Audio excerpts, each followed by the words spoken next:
Trees crashing down on a lot of homes, as we've shown you, and this is what it looked like at the Reserve at Maple Ridge Apartments. It's one of many similar sites we have seen south of I-20. Atlanta News First Bridget Spencer is live tonight from those damaged apartments in East Point. And Bridget, looking behind you, that massive tree is still there. This tree is huge. We are talking about very huge. It's actually going right through the center of this apartment building. You can see there's still several pieces of that same tree out here in the middle of the parking lot. This is something that we have been seeing across Metro Atlanta today.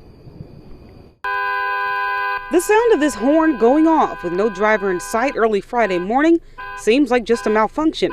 But in hindsight, Brennan Spinello thinks it was something more. I've been having some car trouble and all of a sudden my horn started going off. Moments later, his neighbor's tree comes crashing down onto both of their homes. My truck brought us outside. It was like a straight from God saying, get outside. This is where my kids were. Inside the home was Emerald Cullens, her children, including her 5-month-old, and her mother-in-law, who was visiting from another state. Where she was at in the house, we couldn't save her from the inside. Spinello and his wife immediately sprang into action to help get the family out. The neighbors next door were the first out of their house screaming for help. The floor had caved in and we couldn't get the door open, so we went to the window outside. I took a chair and broke the window open. Atlanta Fire was able to help get the woman out and get her to Grady. This has been happening across Metro Atlanta as Helene saturated the ground. Fern Marshall's 96-year-old mother was inside when a tree came crashing down in her Southeast Atlanta home.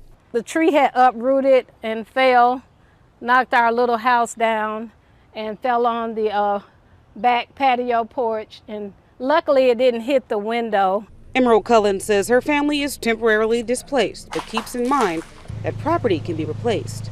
Family cannot. My community and my family did come together today, so that's the only reason why I'm able to be calm right now.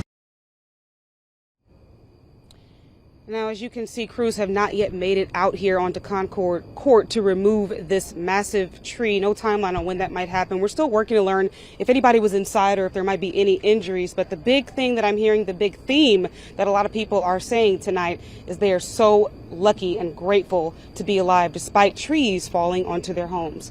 We're live in East Point. Bridget Spencer, Atlanta News First. They are certainly fortunate. Well, right